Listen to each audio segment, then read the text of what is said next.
সুরিজন প্রিয় ভাই বন্ধু বোন ন্যাশনাল কংগ্রেস বাংলাদেশ এনসিপি বিপ্লবী চেয়ারম্যান রঞ্জিত জনতা 26 উত্থাপিত হয়ে ঢাকা বিভাগ সকল জেলা এবং মহানগর গঠিত কমিটি আমরা বাংলাদেশের সকল হাজারদেরকে বর্ডারে পাঠিয়ে দেবো আর কিচ্ছু দরকার হবে না। এই বাংলার মানুষ শুধু ৭১ মুক্তিযুদ্ধই করেনি, এই বাংলার মানুষ ৫২তে ভাষা আন্দোলন করেছে, স্বৈরাচার বিরোধী আন্দোলন করেছে। সবচাইতে সর্ববৃহৎ পৃথিবীর সর্ববৃহৎ স্বৈরাচার, সর্ববৃহৎ সবচেয়ে কঠিন যে ফ্যাসিস্ট ছিল শেখ হাসিনা মাত্র ১৬ দিনের আন্দোলনে এই বাংলাদেশ থেকে তাকে উৎখাত করা হয়েছে। এইটা হলো সেই বাংলাদেশ। আমরা যখন দেখেছি আমাদের সন্তানরা রাস্তায় পড়ে কাতরাচ্ছে, সন্তানের রক্তে রাস্তা রঞ্জিত হয়ে গেছে, আমরা মায়েরা ঘরে থাকতে পারি নাই, আমরা বাবারা ঘরে থাকতে পারি নাই। কোন মনুষ্যত্ববাদ যার মধ্যে আছে, ন্যূনতম মনুষ্যত্ব যার মধ্যে আছে, এমন কোন মানুষ বলছে, এমন কোন পুরুষ মহিলা অর্থাৎ নারী পুরুষ কেউ ঘরে থাকতে পারেনি।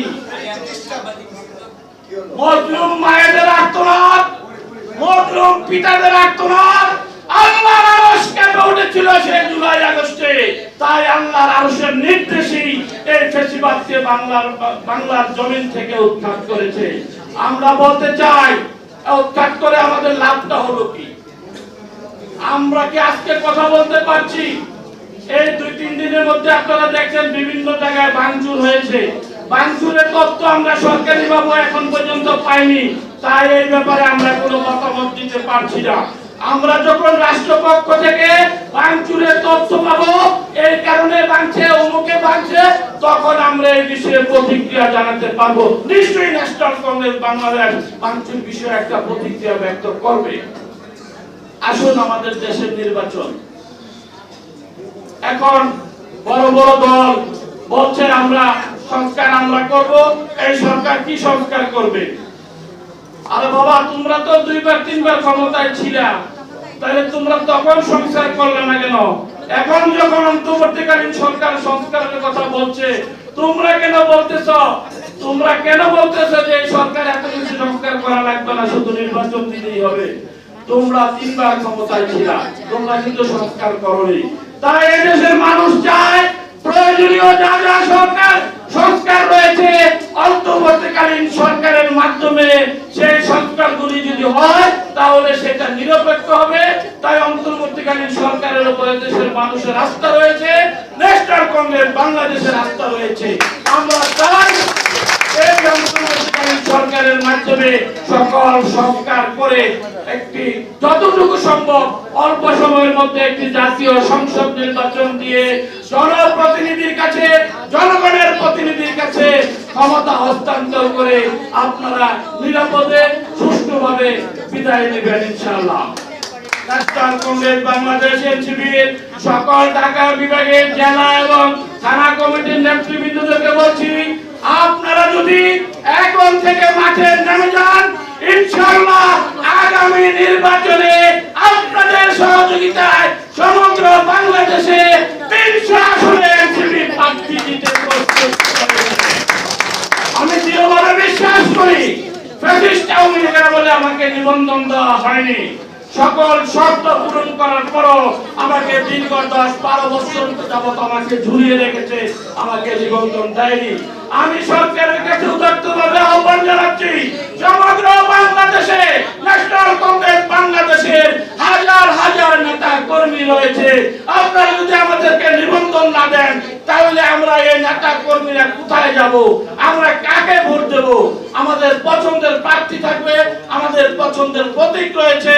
তাই সরকারকে আহ্বান করব, ন্যাশনাল কংগ্রেস বাংলাদেশ এনসিপি নেতা কর্মীদেরকে নিজের দলীয় প্রার্থীকে, নিজের পছন্দের প্রতীককে ভোট দিয়ে নির্বাচন করার সুযোগ দিবেন এবং ন্যাশনাল কংগ্রেস বাংলাদেশ এনসিপি কে দ্রুত নিবন্ধন দিবেন। এই প্রত্যাশা রেখে আপনাদের কাছে সবাইকে অভিনন্দন জানিয়ে, সবাইকে শুভেচ্ছা জানিয়ে আমি বক্তব্য শেষ করছি। কিন্তু আমাদের মহাসচিব এখন আপনাদের জেলা কমিটিগুলি ঘোষণা করবেন। সবাই দাঁড়াইয়া পরিচয় দিতে গেলে অনেক দেরি হবে, তাই আমাদের মহাসচিব প্রতিটা ইউনিট কমিটির সভাপতি, আহ্বায়ক এবং সদস্য সচিবের নাম বলবেন, সবাই শুধু হাতে তালি দিবেন, অভিনন্দন জানাবেন, এইটুকু করলেই হবে। আল্লাহ হাফেজ। ন্যাশনাল কংগ্রেস বাংলাদেশ পায় একটু বলেন এনসিপির এটা ঢাকা ভাই আপনাকে একটু ডাউন করতে হবে, দাঁড়ান একটা।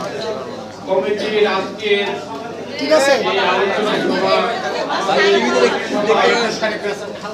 সম্মানিত যিনি আমাদের প্রধান কথা অতিথি বলেন ছিলেন, পায় একজন বর্ষিয়ান রাজনীতিবিদ, পিছন দিকে আসেন না আমার অত্যন্ত প্রিয় ভাজন, আমার শ্রদ্ধা ভাজন, যিনি ডাকসুর পরপর 2 বার দিয়েছিলেন, রাজপথের সৈনিক, রাজপথের সংগ্রামী মাহমুদুর রহমান মান্না ভাই। আসলে আমি নিজেও ওখানে ছিলাম অনুষ্ঠানে, ওনাকে আনতে গিয়েছিলাম ওনার বক্তব্য শেষ করতে, তারপর গিয়ে বক্তব্য একদম শেষ করতে ওনার কথা বলতেও কষ্ট হচ্ছে। বক্তব্য কোনো রকমে শেষ করে গাড়িতে করে উনি ডাক্তারের কাছে চলে গেলেন, আসতে পারেননি। আমরা সবাই দোয়া করবো আল্লাহ পাক রব্বুল আলামিন আমাদের প্রিয় মান্না ভাইকে যেন হেফাজত করেন। সংগ্রামী নেতা কর্মী ভাই ও বোনেরা, আমরা দীর্ঘ প্রায় 15-17 বছর পর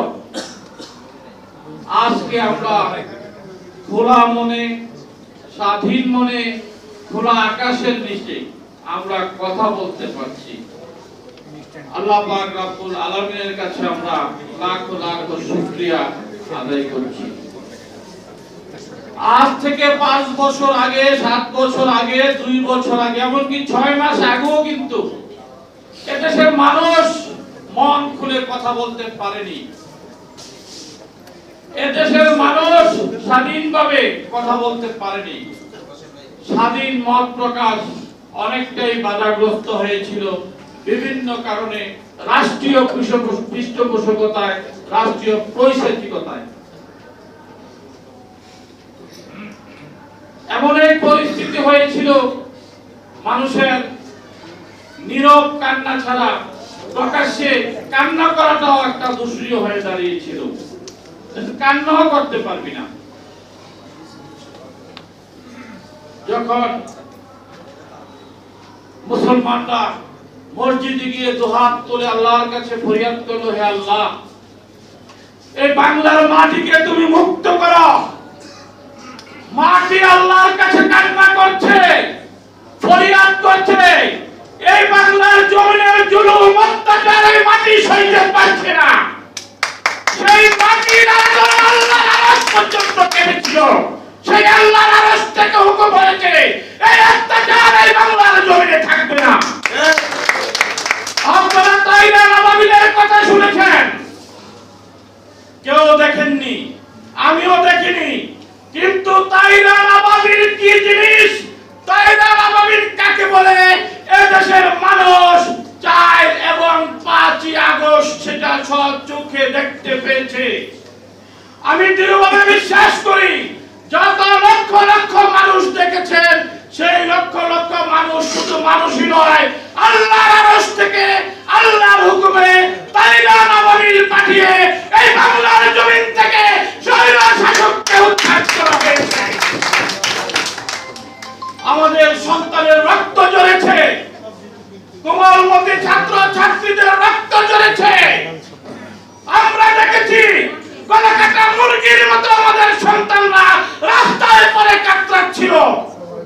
গলাকাটা মুরগি যেভাবে কাতরায়, সেইভাবে ছাত্র ছাত্রীদেরকে গুলি করেছে, রাস্তায় কেটেছে, গুলি করার পর যে লাশটা মরেছে, লাশগুলি পর্যন্ত পুড়িয়ে মারা হয়েছে, পুড়িয়ে ফেলা হয়েছে। কতটা জুলুম, কতটা অত্যাচার এই বাংলার জমিনে হয়েছিল আপনারা দেখেছেন। 3 বারের প্রধানমন্ত্রী গণতন্ত্রের মা বলে যাকে ডাকা হয়, তাকে দীর্ঘ 15টি বছর অবরুদ্ধ করে রাখা হয়েছিল। তার স্বামীর স্মৃতি বিজড়িত বাড়ি থেকে তাকে উৎখাত করা হয়েছিল। আল্লাহ পাক মানুষকে ছাড় দেন, কিন্তু ছেড়ে দেন না। খালেদা জিয়াকে বাড়ি থেকে বের করেছে, পুত্রহারা করেছে, কিন্তু আল্লাহ পাক রব্বুল আলামিনের উসিলায় শেখ হাসিনাকে এই দেশের মানুষ দেশহারা করেছে। এই দেশের মানুষ তাকে স্বজনহারা করেছে। চিরতরে এই বাংলার জমিন থেকে তাকে বিদায় করে দেওয়া হয়েছে। আমাদের প্রত্যেককে শিক্ষা নিতে হবে। সেই শিক্ষা শুধু আওয়ামী লীগের জন্য নয়, শেখ হাসিনার জন্য নয়, আপনার আমার ভবিষ্যতের জন্য। সেই জুলাই আগস্ট থেকে শিক্ষা নিতে হবে। আমরা যদি অত্যাচার করি, আমরা যদি জুলুম করি, নির্যাতন করি, আমাদের এই জমিন ছাড়বে না, এই বাংলার জনগণ ছাড়বে না। তাই বলবো, শুধু আওয়ামী লীগ লুটপাট করেনি, অতীতে আরো অনেক দল ক্ষমতায় ছিল, তারাও লুটপাট করেছে। তাই বলবো, সকল লুটপাটকারীদেরকে বলবো, আপনারা সাবধান হয়ে যান। ভবিষ্যতে আর লুটপাট করার চেষ্টা করবেন না। দেখেছেন, দুপুর বেলায় খাওয়ার জন্য হাঁস রান্না করেছিল, মুরগি পোলাও রান্না করেছিল, পাঙ্গাস মাছ রান্না করেছিল, বড় বড় ইলিশের পেটিও তার বাসায় পাওয়া গেছে। সকাল বেলায় নাস্তা খেয়েছে, দুপুর বেলায় খাওয়ার সময়টা পাওয়া যায়নি। সেই থেকে আমাদেরকে শিক্ষা নিতে হবে। দুপুর বেলা খাওয়ার সময় তো পাওয়া যায়নি, ভবিষ্যতে এমনও হতে পারে এক কাপড়ে ঘর ছাড়া হয়ে যেতে হতে পারে। তাই সকল রাজনৈতিক দলের দুর্নীতিবাজদেরকে হুঁশিয়ার করে দিতে চাই, এই বাংলার মানুষের টাকা, মেহনতি মানুষের টাকা, ঘাম ঝরানো টাকা আত্মসাতের চেষ্টা কেউ করবে না। যদি দেশের মেহনতি মানুষের অর্থ আত্মসাতের চেষ্টা করো, তাহলে ঘর ছাড়া হতে হবে, দেশ ছাড়া হতে হবে, এক কাপড়ে তোমাকে পালিয়ে যেতে হবে। প্রিয় বন্ধুগণ, আজকে আপনারা দেখছেন আমার বন্ধু এবং বড় ভাই পণ্ডিত রতন কুমার ভট্টাচার্য এখানে আছেন। আমাদের দেশে ঝগড়া আমাদের ভাই ভাই হইতে পারে, ভাই বোন হইতে পারে, পড়শির মধ্যে হতে পারে। আমার দেশে যদি ঝগড়া হয়, সেটা তো আমি দেখব। আমার দেশে হিন্দু মুসলিম ঝগড়া হবে, আমি দেখব। হিন্দু যদি অন্যায় করে, আমি তাকে বলবো, ভাই তুমি এই কাজটা অন্যায় করেছ, তুমি এইভাবে শুধরিয়ে যাও। মুসলমান তো অন্যায় করতে পারে, শুধু হিন্দুরাই যে অপরাধ করবে এমন তো কোনো কথা না। এদেশের সরকার পতনের পর আপনারা দেখবেন প্রত্যেক বাড়ি এই দেশে কিন্তু হিন্দুদেরকে নিয়ে, সংখ্যালঘুদেরকে নিয়ে একটা আতঙ্ক সৃষ্টি করা হয়। এই কথাটা যদি কেউ অস্বীকার করে, তাহলে সেটা ভুল হবে, মিথ্যা হবে, ব্যাঠিক হবে। এখানে কিন্তু একটা কারণ আছে। বিগত 15 বছরে, এর আগেও যে হিন্দুরা নেতৃত্বে ছিল না এমন কিন্তু নয়। বাবু গয়েশ্বরচন্দ্র রায় কিন্তু মন্ত্রী ছিলেন, এবং আরো অনেক হিন্দু এমপি মন্ত্রী কিন্তু বাংলাদেশে ছিলেন। নিতাই চন্দ্র রায় মন্ত্রী ছিলেন, কিন্তু তারা কিন্তু সরকার ক্ষমতার পর তাদের বাড়িতে কিন্তু অত্যাচার হয়নি, কেউ হামলা করেনি, ভাঙচুর করেনি। বিগত 15 বছরে, অর্থাৎ আওয়ামী লীগের আমলে যারা আওয়ামী লীগের রাজনীতির সাথে জড়িত ছিল, সে হিন্দু মুসলিম মিলে, হিন্দু বৌদ্ধ খ্রিস্টান জৈন চাকমা কোনো কিছু যাচাই করেনি। যারা যাচাই না করে মানুষের সম্পদ লুট করেছে, অত্যাচার করেছে, নির্যাতন করেছে, জমি দখল করেছে, বাড়ি দখল করেছে, টেন্ডারবাজি করেছে। সরকার ক্ষমতা থেকে যাওয়ার পর নিশ্চয়ই পার্শ্ববর্তী পাড়া প্রতিবেশী যার উপর নির্যাতন করেছিল, সে কিন্তু তার প্রতিশোধ নেওয়ার চেষ্টা করছে। সে বোঝেনি এটা হিন্দু, এটা মুসলিম, এটা খ্রিস্টান। সে দেখেছে সে আওয়ামী লীগ। সংখ্যালঘু হিসাবে, হিন্দু হিসাবে কারোর উপর অত্যাচার হয়নি, নির্যাতন হয়নি। তারা যে দলের অন্তরে ছিল, সেই দলের অন্তর্ভুক্ত ছিল, সেই দলের ক্ষমতা দেখিয়ে তারা জাতির উপর অত্যাচার করেছিল। এখন বিভিন্ন মানুষ সুযোগ পেয়েছে, যার কারণে তার প্রতিশোধ নিয়েছে। আমি সুস্পষ্টভাবে বলতে চাই, এই বাংলাদেশে হিন্দু মুসলিমের মধ্যে কোনো দ্বন্দ্ব নাই। এই বাংলাদেশে হিন্দু মুসলিম দাঙ্গা কখনোই হয় না। আপনারা দেখেছেন কিছুদিন আগে আমাদের প্রধানমন্ত্রী এই ফ্যাসিস্ট আওয়ামী লীগের নেত্রী শেখ হাসিনা যখন ভারতে পালিয়ে গেল, পালিয়ে যাওয়ার পর ওখানে গিয়েও কিন্তু ষড়যন্ত্র করছে। ওখানে ওই দেশের নাগরিকদেরকে সঙ্গে নিয়ে ওই দেশের নাগরিকদের বিভিন্ন সলা পরামর্শে বাংলাদেশে বিভিন্ন ধরনের উস্কানি দিয়ে হিন্দু মুসলিম দাঙ্গা বাঁধানোর চেষ্টা করেছে সেই ভারতের মোদী সরকারকে ব্যবহার করে। আমি বলবো মোদী সরকারকে বলবো, তোমার দেশে হিন্দুর উপরে নির্যাতন হয়, তোমরা উচ্চ বর্ণের হিন্দুরা নিম্ন বর্ণের হিন্দুদেরকে দেখতে পারো না, জাত কিন্তু এক। আর আমার দেশে হিন্দুরা মায়ের কোলে বসবাস করে, আমার দেশের হিন্দুরা থাকে নিরাপদে, আমার দেশের হিন্দুদের উপর অত্যাচার হয় না। কিন্তু তোমরা তোমাদের পরীক্ষিত প্রেমিক, পরীক্ষিত বন্ধু, যিনি বাংলার শত্রু, বাংলার পতিত ব্যক্তিকে তোমরা জায়গা দিয়ে তোমরা আবার বাংলাদেশে ফেরত পাঠানোর জন্য তোমরা যে ষড়যন্ত্র করছো, তোমাদের ষড়যন্ত্র কিন্তু সফল হবে না। এই বাংলাদেশের হিন্দুরাই তোমাদেরকে উৎখাত করবে দেশে তোমরা আসতে চাইলে। এই বাংলাদেশের হিন্দুরা কিন্তু ঐক্যবদ্ধভাবে তোমাদেরকে মোকাবেলা করেছে। কারণ তোমরা যদি হিন্দুদেরকে নিয়ে কোনো কথা না বলো, তাইলে কিন্তু বাংলাদেশের হিন্দুরা খুব আরামে থাকে।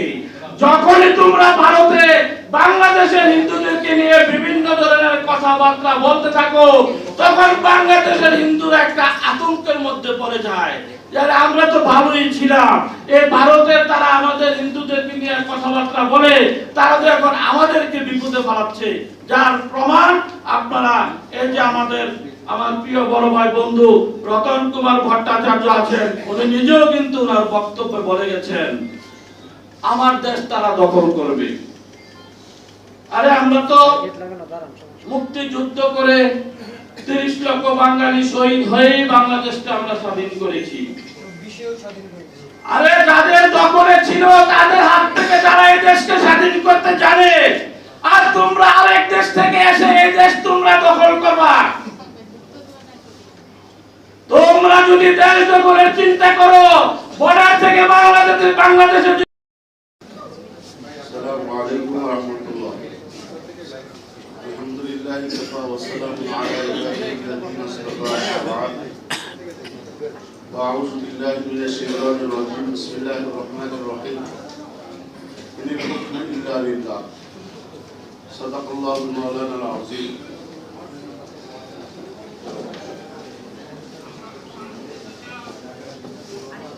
ন্যাশনাল কংগ্রেস বাংলাদেশ এনসিপি বিভাগীয় কর্মী সভা আজকের এই সভার মোহতারাম সভাপতি, আজকে সভার প্রধান অতিথি ছিলেন মাজলুম জননেতা আমাদের সকলের প্রিয় আস্থাভাজন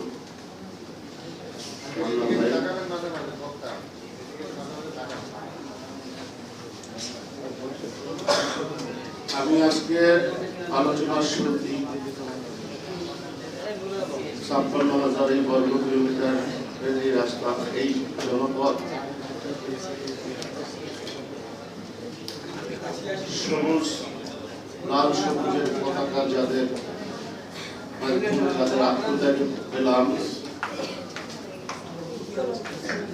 আমি সেই 71 যারা শহীদ হয়েছে, আত্মত্যাগ করেছে, তাদের রোগের মাত্রা কামনা করছি। এরপরে এই দীর্ঘ 16টি বছর একটা ফ্যাসিস্ট এবং জগদ্দল পাথর আমাদের ঘাড়ে চেপে বসেছিল। শুধু তাই নয়, এদেশে আমরা স্বাধীন একটি সার্বভৌম রাষ্ট্র পরিচয় দিলেও আমরা আমরা পরাধীনতার গ্লানিতে আবদ্ধ ছিলাম। ভারত শাসিত সরকার দীর্ঘদিন আমাদের ঘাড়ে চেপেছিল এই শহীদ আবু সাইদ মুক্ত সহ 2000 প্রায় ছাত্র জনতার আত্মত্যাগের বিনিময়ে আমরা একটি স্বাধীন রাষ্ট্র পেয়েছি। যারা এই আত্মত্যাগ করেছে আমি তাদের রুহের মাগফিরাত কামনা করছি। যারা আহত হয়েছে তাদের রোগ মুক্তি কামনা করছি এবং আজকের এই সভা থেকে তাদের সুচিকিৎসারও দাবি করছি। প্রিয় বন্ধুগণ, ইসলামী আন্দোলন বাংলাদেশের প্রতিষ্ঠাতা মুহতারাম আমির সৈয়দ ফজলুল করিম পীর সাহেব চরমনাই রহমতুল্লাহ আলাইহি তিনি খানকা ছেড়ে যখন রাজনীতির ময়দানে এসেছিল, তিনি দেখছিল যে এদেশের মানুষদেরকে বোকা বানিয়ে একের পর এক শুধু ক্ষমতার পালাবদল হয়, নেতা নেত্রীদের ভাগ্যের পরিবর্তন ঘটে, কিন্তু কেন সাধারণ মানুষের মধ্যে কোনো পরিবর্তন আসতেছে না? বারবার দুর্নীতিতে রাষ্ট্র চ্যাম্পিয়ন হচ্ছে, কেন সন্ত্রাস চাঁদাবাজ মুক্ত হচ্ছে না? তখন তিনি একটি স্লোগান বলেছিল কোরআনের এই আয়াত দ্বারা যে ইনিল হুকমু ইল্লা লিল্লাহ, সৃষ্টি যার আইন হবে তার। আমাদের দেশে প্রচলিত একটি কথা আছে যে মার থেকে মায়া বেশি, তাকে বলে মায়ার এক খুশি। যিনি আপনাকে আমাকে নির্ভুল সৃষ্টি করেছে, যে আল্লাহ তাআলা কোরআনুল কারীমে বলেছেন যে আমার সৃষ্টির মধ্যে তোমরা পারলে একটি ভুল ধরিয়ে দেখাও। এই জন্যই আমি বলছি যে এই আল্লাহর জমিনে আল্লাহর সৃষ্টির জন্য আল্লাহর বিধান ছাড়া এদেশের মানুষের ভাগ্যের পরিবর্তন আসতে পারে না। এটা ছিল আমাদের শায়খ মুর্শিদ সৈয়দ ফজলুল করিম রহমতুল্লাহ আলাইহির এই বক্তব্য। আজকে আমরা দেখছি বারবার আমাদেরকে আমরা আশাহত হচ্ছি। কেন?